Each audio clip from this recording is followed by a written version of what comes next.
Okay, it's Brandon Ellis with this science fiction segment. Take it away, Brandon.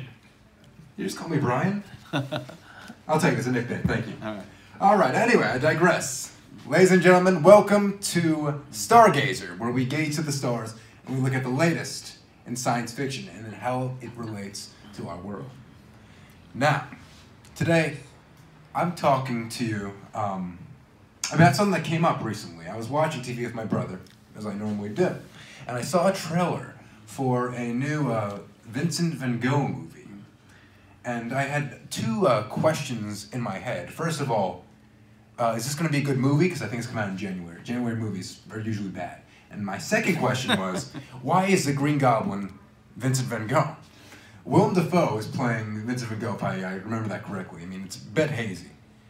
The definitive Vincent van Gogh actually comes from Doctor Who. Now, Doctor Who is a show with aliens and time travel and some robot people, and you wouldn't expect Vincent van Gogh to be like such an integral piece of the show. Now, he was only in one episode, but it made such an impact where Whovians, people who love Doctor Who, say this is perhaps the greatest episode of modern Doctor Who there ever was. So, this episode is from Series 5, Episode 10 of the show, and it's called, give me 1 second, get my notes. Vincent and the Doctor. He was so important, he actually is part of the title.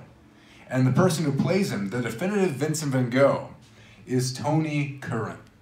Now the plot goes that the Doctor, this guy that time travels, and his companion, they go to a museum, and they look at a picture, and they see that there's something off about it. It's not a typical Vincent van Gogh picture. So they time travel to his time, and they meet him. Now what's interesting about Vincent van Gogh is he's a very tragic artist. Some of the best artists happen to be, sadly, tragic. He suffered bipolar depression, mania and depression, and a lot of people did not appreciate his work. They thought his work was terrible. He is one of the most refined, brilliant artists that people can point to today. But back in his time, that wasn't the case. And you see that side of his story in this show, this simple science fiction episode, when they meet him. So, going on to the science fiction element, it turns out that there's this sort of invisible alien, this invisible creature that caused that blip in the picture. And it was up to Vincent and his work to actually find this invisible sort of creature with his abilities. So there was more of an impact to his work. But looking at the character, you really see a side of his work where he's absolutely depressed. You see sides of his mania where he's really happy. And it's something that like I've not really seen before. It's very impactful.